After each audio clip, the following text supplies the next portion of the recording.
O que não te leva a nada. Vejam, hoje nós vamos refletir sobre muitas coisas que não nos levam a nada.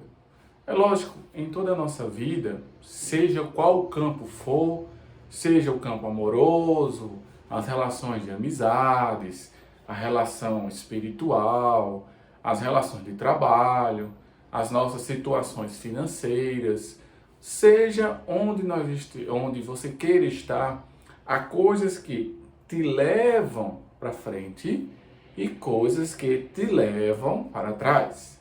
E é claro, o ser humano, ele não nasceu para rastejar como as serpentes.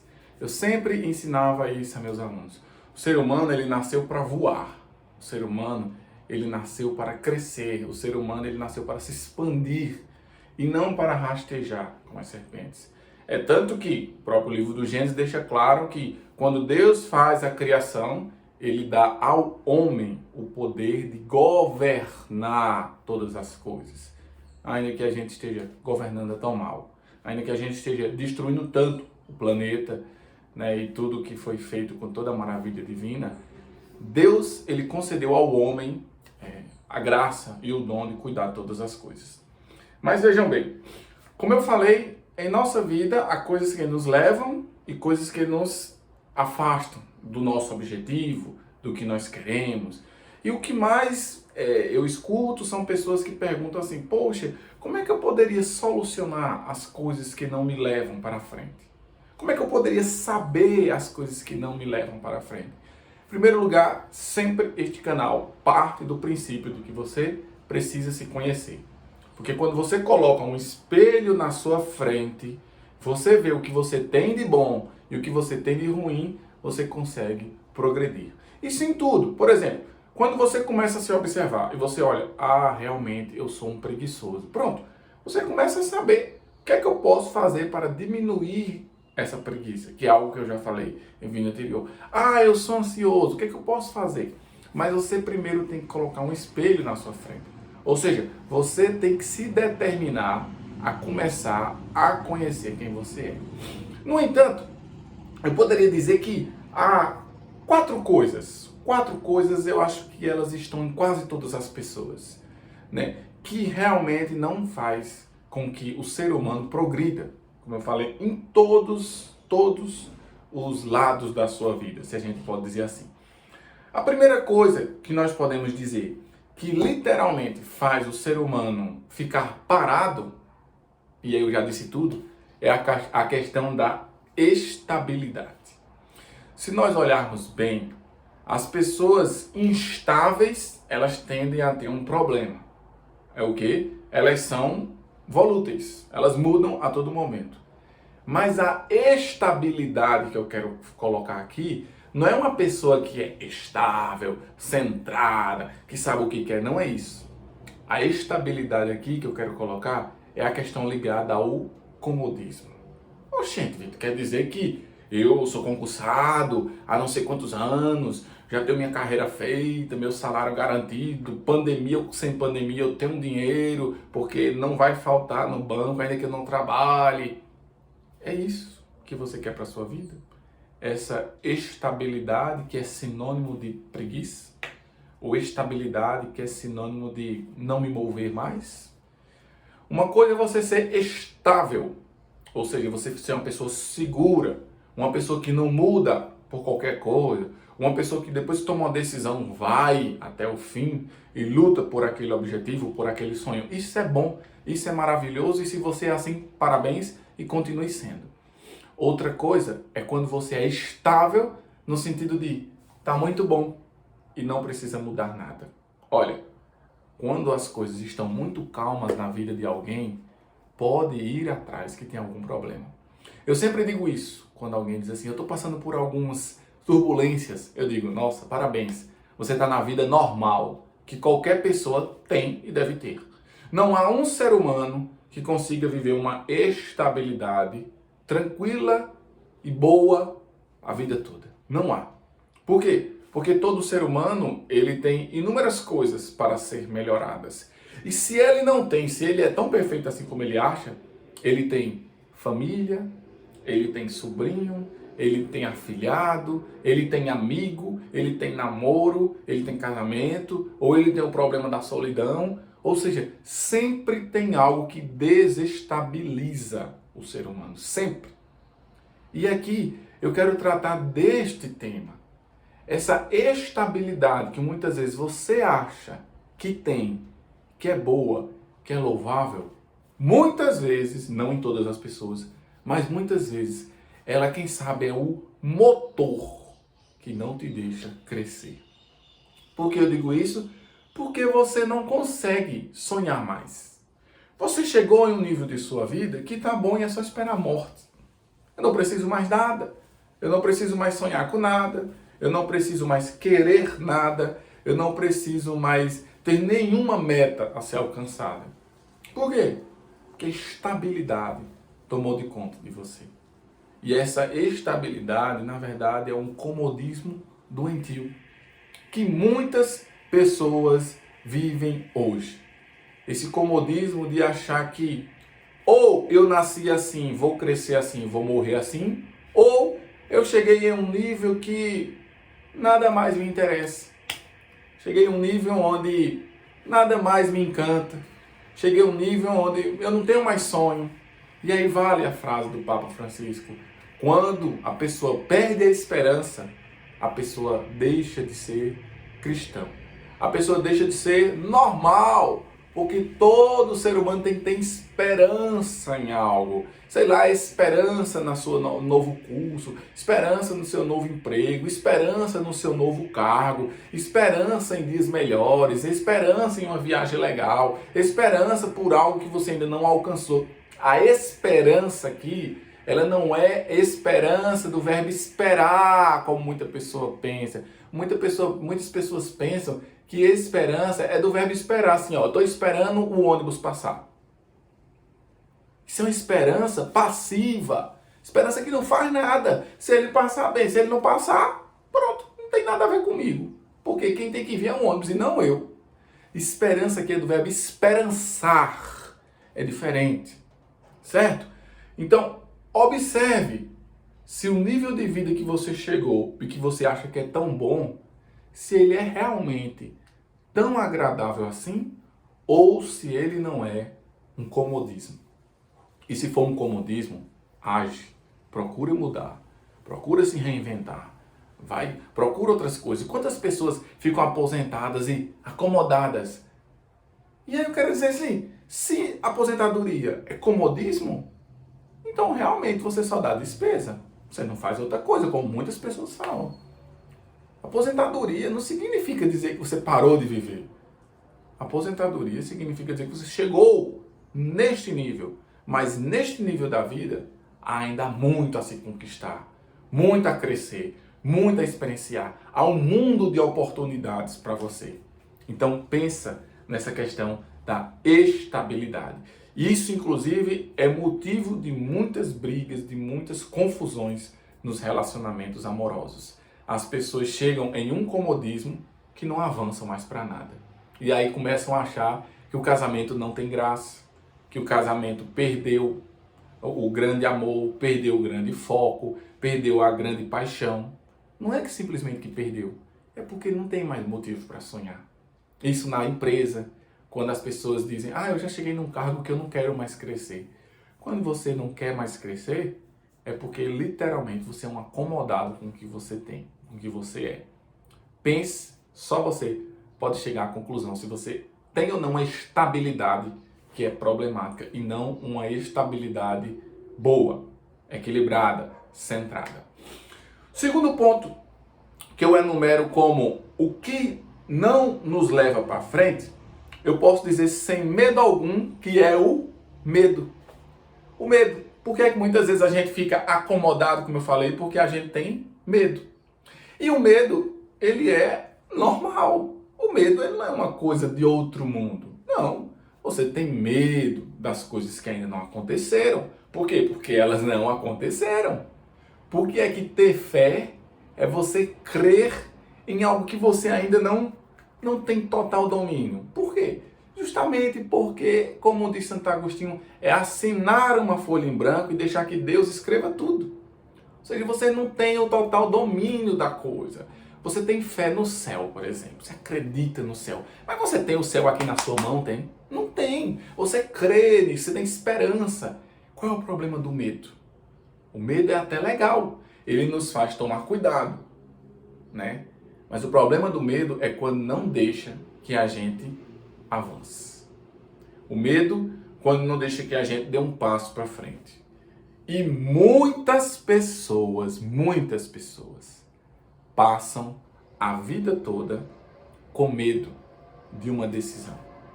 E quando chegam lá na frente, lá naquela aposentadoria que eu falei há pouco, elas olham para trás e dizem: o que foi que eu fiz da minha vida? Eu tinha um sonho tão grande de ter tal profissão. Eu tinha um sonho tão grande de viajar para aquele lugar. Eu tinha um sonho tão grande de ter não sei quantos filhos. Eu tinha um sonho tão grande de morar em outra cidade, em outro país. E o que não fez com que você fizesse isso? O que não te levou a nada? O medo. E aí, vale aqui parar e dizer uma coisa bem interessante para vocês. Eu, certa vez, dei uma aula sobre o medo para meus alunos e a gente chegou a uma conclusão bem simples, mas que poucas pessoas percebem isso. A gente tem o medo do medo. Como assim? Por exemplo, você vem andando à noite. Por exemplo, aqui em Curitiba, cidade muito fria, à noite, em geral, as pessoas não ficam na calçada, como algumas outras cidades as pessoas ficam na calçada por causa do calor. Aqui não fica ninguém na calçada. E aí, em geral, você acha que a cidade ela é perigosa, quando na verdade é uma cidade muito tranquila. Então, você vai andando a pé, à noite aqui ou em qualquer outra cidade. Você anda a pé durante o dia, por que você não tem medo? Porque você está vendo tudo, né? Tá claro. Você está vendo tudo. Você está vendo se vem um ladrão, se não vem, se vem alguma coisa, se não vem, se está estranho esse ambiente. Você está vendo tudo. Por que então, por uma ocasião ou outra, você vai passando de madrugada na mesma rua que você anda durante o dia? E por que na madrugada você passa mais preocupado? Por quê? Ah, mas é porque, professor, na madrugada pode vir um ladrão, eu não estou vendo um ladrão. Você disse tudo. Eu não estou vendo o ladrão. O que é que significa, gente? Eu tenho medo do medo de chegar um ladrão. Porque uma coisa é se você me dissesse assim: não, eu estava andando e aí eu vi um cara armado passando. Eu vi um ladrão se aproximando. Aí eu digo: cara, se você viu um ladrão, é lógico que você tem medo, ou corre, ou acelera seu carro, ou entra em um lugar escondido. Mas você viu. Então você tem medo de algo que é concreto. Você viu, seu sentido avisou. Olha, perigo aí na frente. Mas se você não está vendo nada, por que ter medo? É o medo do medo de aparecer alguém. Do medo de o ladrão chegar. Então, isso também se dá em quase tudo. Você tem medo do medo de quando se mudar as coisas não derem certo. Você tem medo do medo de ter alguns filhos e não conseguir educar bem. Perceba, é o medo do medo. Então, deixa esse primeiro medo aqui. Ele é sadio. Ver ladrão e ficar preocupado é normal. O medo do medo, não. Esse medo aqui, que na verdade ele nem existe. Você não viu nada estranho. Você não percebeu nada. E você paralisou. Esse é o grande problema. Este é o grande problema. E aí eu volto a dizer, em muitas relações, as pessoas estão tendo medo do medo. Medo do futuro, medo do incerto, medo do novo trabalho, medo da nova cidade, medo da relação, medo disso, medo daquilo. E muitas vezes o medo faz o quê? As pessoas retraírem. Muitas vezes o medo não faz as pessoas avançarem. Porque olha, bem simples. Se você tem medo de algo que você está vendo, automaticamente você volta, ladrão ali, você percebe para onde ele foi e você vai-se embora depois. quando você tem medo do medo, em geral, você nem sequer simplesmente volta. Você para. Você para e cai aonde? No problema que eu falei há pouco. Problema do comodismo. Da estabilidade falsa, que faz com que você não progrida. Quantas pessoas, um exemplo bem claro, quantas pessoas não tiram a carteira de habilitação porque tem medo do trânsito? Uma coisa bem óbvia, se você ainda não dirige, como é que você já tem medo do trânsito? Não, porque eu não sei se quando eu dirigir eu vou saber andar nesse trânsito. Mas olha, você já foi para o trânsito dirigindo? Não. Então como é que você hoje já tem a certeza de que é melhor não tirar a carteira de habilitação? Gente, para com esse medo gigante, porque ele pode atrapalhar a tua vida. Tenha medo sim, mas não deixa que esse medo te paralise. Tira esse medo do medo. Conserva só o primeiro medo, porque senão você vai passar a vida toda e vai olhar para trás e dizer: 90% da minha vida eu não realizei por medo. Simplesmente medo. E aí, todas essas duas coisas que eu falei, o comodismo e o medo do medo, faz com que a gente chegue num terceiro ponto, que ele é crucial em quase tudo, que é o quê? O que também não te leva a nada, o que não me leva a nada, é a falta de prioridade. Se eu te perguntasse hoje, qual é a tua prioridade? O que é que tu me responderias? As pessoas hoje, elas têm uma falsa ilusão, inclusive colocam prioridade no plural. Prioridade não tem plural, gente. Não existe esse negócio de as minhas prioridades. Não. Existe a minha prioridade, só existe uma prioridade. Agora, o que eu também quero, o que eu também quero, o que eu também penso, o que eu também gostaria, sabe, vem depois. Mas a prioridade é só uma. Só existe prioridade no singular. Então, qual é hoje a tua prioridade? Isso é o que também está fazendo com que as pessoas não avancem. Você está em um emprego. Qual é a tua prioridade neste emprego? É crescer? É chegar a ser gerente? É chegar a tal posto, a tal cargo? Ou é sair logo, procurar outro emprego, algo que você realmente se realize? Qual é a tua prioridade hoje? É juntar um dinheiro e depois sair desse emprego? Ou não? É fazer tua reserva de emergência e depois entrar em um mundo autônomo? Qual é a tua prioridade? Tua prioridade hoje é o quê? É estudar durante este ano? Ou trabalhar, ganhar dinheiro? Qual é a tua prioridade? Poucas pessoas sabem qual é a prioridade da vida. Muitas pessoas, elas vivem freneticamente. E nem é culpa delas, sempre. Por quê? Porque, como eu já tenho falado muito, o mundo, o século XXI, a globalização, o mundo de informações, o mundo das redes sociais, eles mostram que nós não temos muito tempo para pensar. A gente tem que agir, porque se a gente não agir, outro age e toma o meu lugar, outro age e toma o meu cargo no emprego. Então eu tenho que agir, e você tem que agir mesmo. Não seja um abestalhado, não. O problema é que muitas vezes você vai agindo e não sabe se aquelas tuas ações todas estão te levando para aquela prioridade. Eu acho que todas as pessoas, ao entrar em um ano novo, elas deveriam pensar: qual é a prioridade da minha vida em 2021? Qual a prioridade da minha vida em 2022? Porque isso faz com que você tenha um norte a seguir, um norte a buscar, algo a alcançar. E aí já tira de você a estabilidade, porque você tem um propósito, e tira de você também o medo do medo, porque você está buscando aquilo. Isso também é um grande problema nos relacionamentos amorosos. Eu encontro pessoas que elas são casadas, por exemplo, e se eu perguntar assim: a prioridade da tua vida é a tua esposa? Não. A prioridade da minha vida é meu emprego. A prioridade da minha vida é até a minha religião, o meu movimento. Sabia, eu conheço pessoas que colocam a família de lado e se preocupam com a igreja. É na igreja 24 horas e a família vem depois.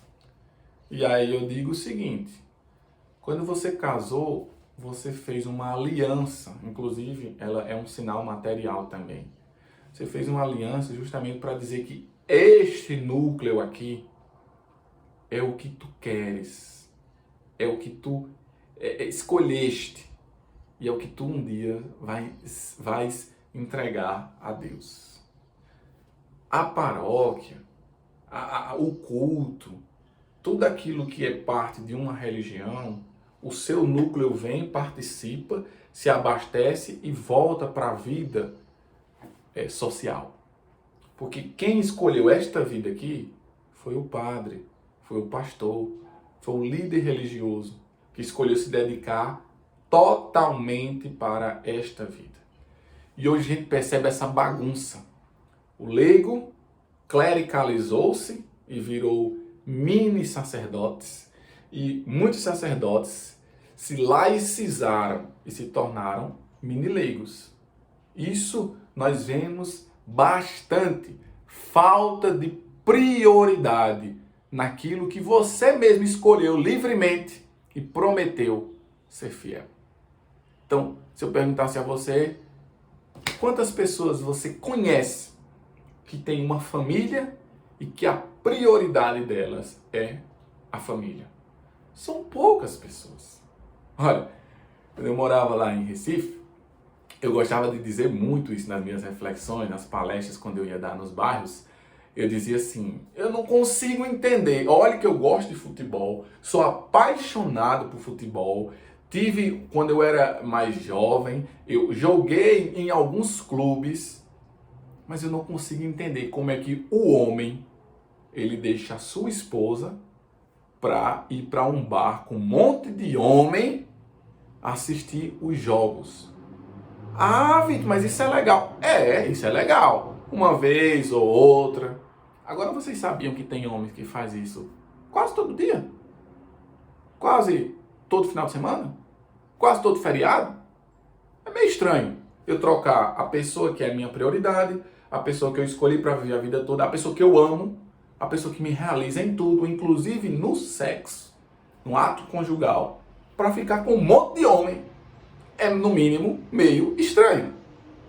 Então, quantas famílias não são assim? O pai ou a mãe não tem tempo para os filhos, não tem tempo para o aniversário, não tem tempo para uma formatura, não tem tempo para nada. Por quê? Porque a prioridade dele é a empresa, é o trabalho. Né? Mas eu estou enricando para vocês. Sim, eu sei disso. E muito obrigado pelo seu esforço. Mas sua prioridade tem que ser essa aqui. Quando eu digo prioridade, significa que você vai abandonar a sua empresa. Você vai abandonar aquilo que alimenta a sua casa. Não é isso. Mas coloca na balança e vê qual é o mais pesado. Se você for pensar por uma lógica bem simples, já é muito preocupante. Se você olha para uma pessoa normal, que sai de casa de 8 horas da manhã, ou 7 da manhã, ou 6 da manhã, dependendo da cidade que ela mora, para trabalhar, ela só chega à noite. Então, em geral, são quase 12 horas já fora de casa pelo trabalho. Né? E aí, quando se coloca a academia, às vezes dão 13 horas. Ela chega à noite, ela tem 3, muitas vezes, dependendo da cidade, 2 horas com a família. E o resto vai dormir. Final de semana, ela quer sair com esses amigos que eu falei para brincar, para passear, que é bom e é normal e é sadio. E aí eu pergunto, qual é o tempo para a família? Quase nenhum. Se você passa o tempo todo trabalhando, você tem 2 horas à noite para chegar em casa e ficar no celular, que é muitas vezes o que acontece. O resto vai dormir. Final de semana sai com um monte de gente e não com sua família também. Qual é a prioridade da sua vida? É lógico que não é a sua família. Então, a falta de prioridade, inclusive nos relacionamentos e também de namoro, né, tem feito muitas pessoas terem dúvidas, terem medo se casam ou não, medo se dão o passo ou não, se tem um filho com essa pessoa ou não. Por quê? Porque eu não me sinto prioridade na vida dele, na vida dela. E isso leva a eu ficar acomodado, eu ter medo, eu ter preguiça e todas essas coisas que nós estamos falando. E a quarta coisa, que aí já não é de todas as pessoas, mas de muitas pessoas, é a questão da mentira. O que também não te leva a nada é a mentira. E é lógico, muitos alunos olham para mim e dizem, professor, mas eu não posso falar a verdade total para meu namorado. Por que você não pode? Aí, literalmente, a pessoa me relata. Porque eu não me sinto prioridade. Porque eu tenho medo ainda de dar um sim a ele totalmente. Porque eu tenho medo se é essa pessoa ou não que eu vou casar. Porque eu acho essa pessoa muito parada, acomodada. Vê como uma coisa vai levando a outra. Então, como todas essas coisas vão acontecendo, isso vai levando com que as pessoas sejam falsas. Com que as pessoas sejam mentirosas. Com que as pessoas façam o quê? Não tenham coragem de abrir o coração para aquele ou aquela que você decidiu se entregar totalmente. Isso é só na relação de duas pessoas? Não. Isso também no emprego. Quem é que no emprego tem coragem de dizer tudo ao chefe? Quem é? Muitas pessoas não têm. Por quê? Estou acomodado. Se eu disser a verdade, eu posso perder meu emprego. Primeira coisa. Eu tenho medo de ficar desempregado se eu disser alguma coisa e eu não tenho mais como arrumar emprego em outro lugar. E a outra coisa que eu falei é a prioridade da minha vida. Eu não sei nem qual é. Como é que eu vou dizer a verdade? Então vejam, gente, essa questão da mentira, ela não está ligada só a um fato isolado. É quase tudo na nossa vida faz com que as coisas venham desencadeando ao passo onde você consegue dizer que eu não confio, eu não tenho coragem, eu ainda não é certeza e por isso eu não consigo me abrir. Por isso eu não consigo dizer a verdade. E eu tenho dito muito isso às pessoas e terminando esse vídeo eu vou voltar a afirmar isso. Olha, se você está traçando um caminho de relacionamento com alguém, deixa eu dizer uma coisa para você. Fala tudo o que você sente. Fala toda a verdade do seu coração. Fala tudo o que você pensa, que você sonha, que você quer. Fala dos seus medos. Fala da sua estabilidade e da sua instabilidade. Fala de tudo. Fala de sua religião. Fala de tudo o que você quer. Fala de quantos filhos você quer ter. Ou fala também que você não quer ter. Fala dos seus sonhos. Fala de tudo. Por quê? Para que um dia você não diga, eu casei com quem eu não conheci. Ou então, essa pessoa não me conhece porque eu nunca também revelei quem eu sou.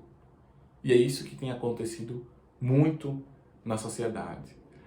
Ah, professor, mas e se eu falar de tudo e não der certo? E se eu falar tudo e a gente acabar o relacionamento? Eu tenho certeza plena de que isso que eu defendo, isso que eu vou continuar falando até o dia de minha morte, é a mais pura verdade. É melhor você falar tudo o que sente, inclusive que ama e que quer aquela pessoa para sempre, e depois não dá certo, vocês terminarem, do que você ficar o tempo todo escondendo o que você quer, o que você pensa, o que você tem, o que você tem medo, o que você deveria ter, e você passar a vida toda achando que as coisas não dão tão certas, porque sempre tem uma mentira ou outra nos dois, ou nos três, ou nos quatro, porque isso também acontece nas amizades. Muitas pessoas dizem, os amigos são falsos. Sim, porque você é o primeiro a ser falso. Você não fala as coisas para os seus amigos. Já começa por mim, já começa por você. Então, em geral, o mundo é falso, porque a gente não tem coragem de dizer a verdade.